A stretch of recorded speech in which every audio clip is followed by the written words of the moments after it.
Basically, I represent Fineon Exchange.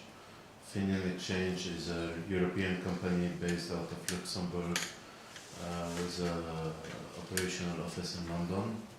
And we are specialized in working capital optimization, and basically we're running an export finance marketplace.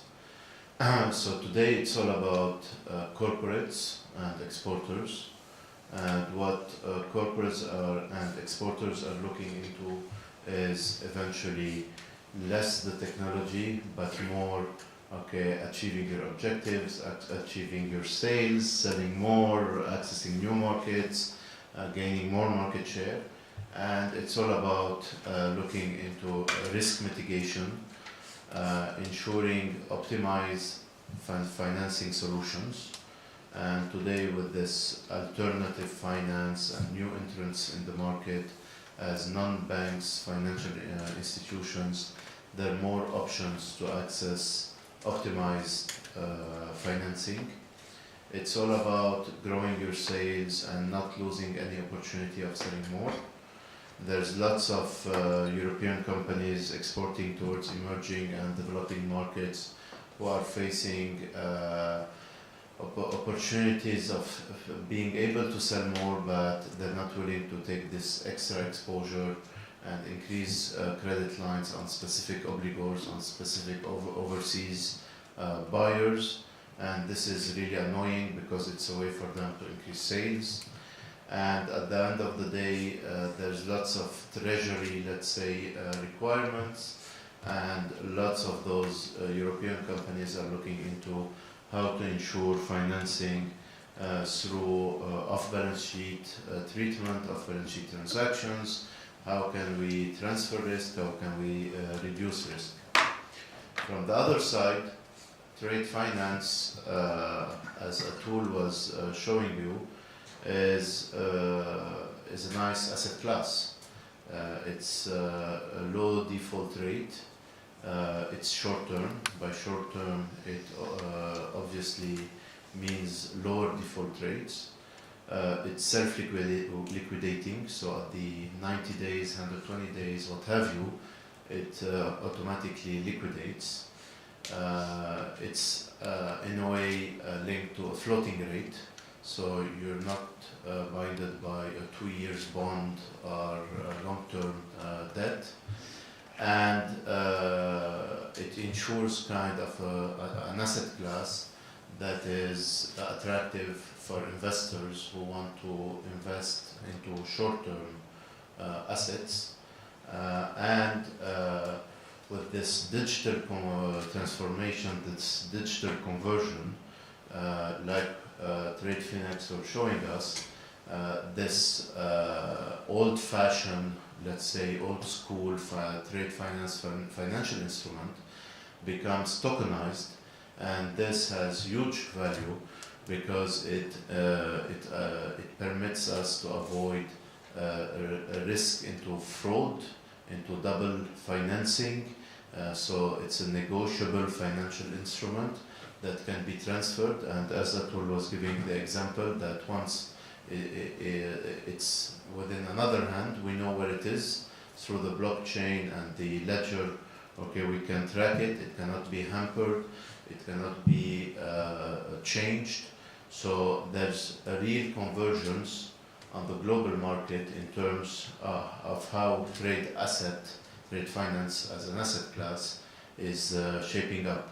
Today, if we look into the global market, the trade finance globally is financed at almost 99 to 98% by banks, while new financial institutions, non-banks, are only funding 1 or 2%. And if you compare this to the bond and derivative market and what happened in the mid-80s and 90s, today we have a balancing of around 60 to 40% between what's funded by banks and non-banks in terms of bonds. Okay, and it's almost around $58 trillion worth of bank financing against $38 trillion of non-bank financing. In trade finance, we're almost at 99%, and what we're going to see in the near future is a rebalancing where those new non-bank FI, okay, are going to first of all contribute to enlarging the pie. So the 1.5 trillion trade finance gap will start shrinking, and today it's 1.5. 2 years back it was 1.6. So we saw already, okay, a 0.1 reduction on the original 1.6 trillion. And this is from one part. From the other part, this is contributing to more innovative and kind of hybrid schemes of financing, of trade finance financing. In the old days, for example, receivable securitization was something extremely heavy in terms of legal, of setting up SPV, rating agency, blah, blah, blah. Today we're seeing more of kind of hybrid, okay, not specifically the old traditional securitization, but a model that is lighter, that is more easy to implement and execute. And this is how the market is changing. So as far as we are concerned as Fineon Exchange, we have built an export finance marketplace where the exporter is at the center, at the core of our value proposition. So we are trade finance practitioners who decided 2 years back to reinvent ourselves and go into an online platform. We understand what are the pain points of the exporters, we know what they're looking into, how they perceive working capital, and what are their real needs. And this is how we have conceived, we have built the platform. So the platform is about 3 cornerstones: the exporters, the corporates, and what comes around them in terms of Chamber of Commerce, Industry Federation, Industry Association, the underwriters and the credit insurance market, and finally the third cornerstone are the banks and the non-banks financial institutions, so the financiers, the funders.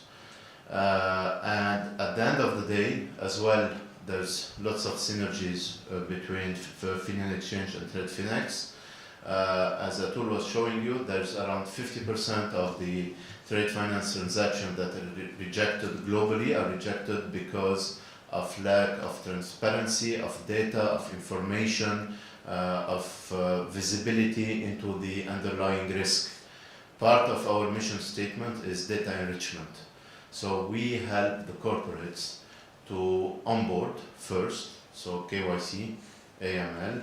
We have a strategic alliance, okay, with different source of providing us with information and going and doing due diligence and enhanced due diligence to make sure that there's quality companies and quality transactions into the platform. And we help, we advise, and we recommend through an artificial intelligence engine the corporates on what are the documentation they need to show, what are the information they need to show, and we help them out in terms of providing those. We might propose to invite their obligors, so their overseas buyers, to come into the platform by incentivizing them through the help they're giving to their supplier to get an extended payment term of 10 days, 15 days, what have you. So it's a collaborative model, a collaborative platform. And the AI, the machine that acts as a robo-advisor, is going to play the role of a corporate RM, a corporate relationship manager, and is going to hint and help the corporate to better position his transaction. The AI is as well going to play a major role in credit enhancing the transaction. So through country risk, obligor scoring, okay, we're going to better position the transaction.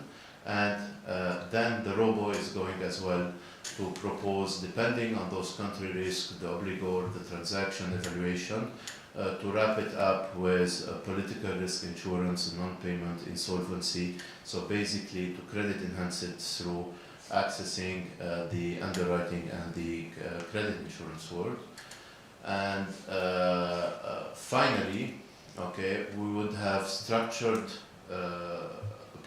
transaction being a single risk transaction, one-off time transaction being an LC or what have you, or a portfolio, and by portfolio we mean, let's say a diversified number of clients, multi-jurisdiction, multi-obligor, that has repetitive, recurrent trade relationship, and we cover all kind of trade finance financial instruments. So you name it, from the documentary LC to forfeiting, asset-based lending, pure receivable discounting, to prom notes, promissory notes, bill of exchange, going the extra mile to receivable securitization. And at the end, the machine, the AI, the robo-advisor, is going to arbitrate between who are the best eligible funders, financiers that have the most appetite for this specific transaction in terms of jurisdictions, in terms of nature of the transaction, being hard commodity, soft commodity, the industry, the tenor, the ticket side, and what have you.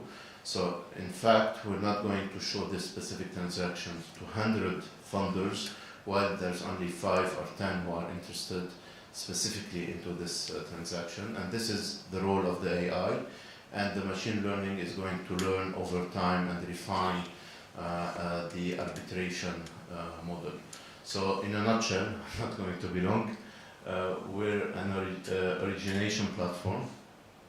We're happy to be working with TradeFinex as an origination channel, and I'm happy to answer any of your questions.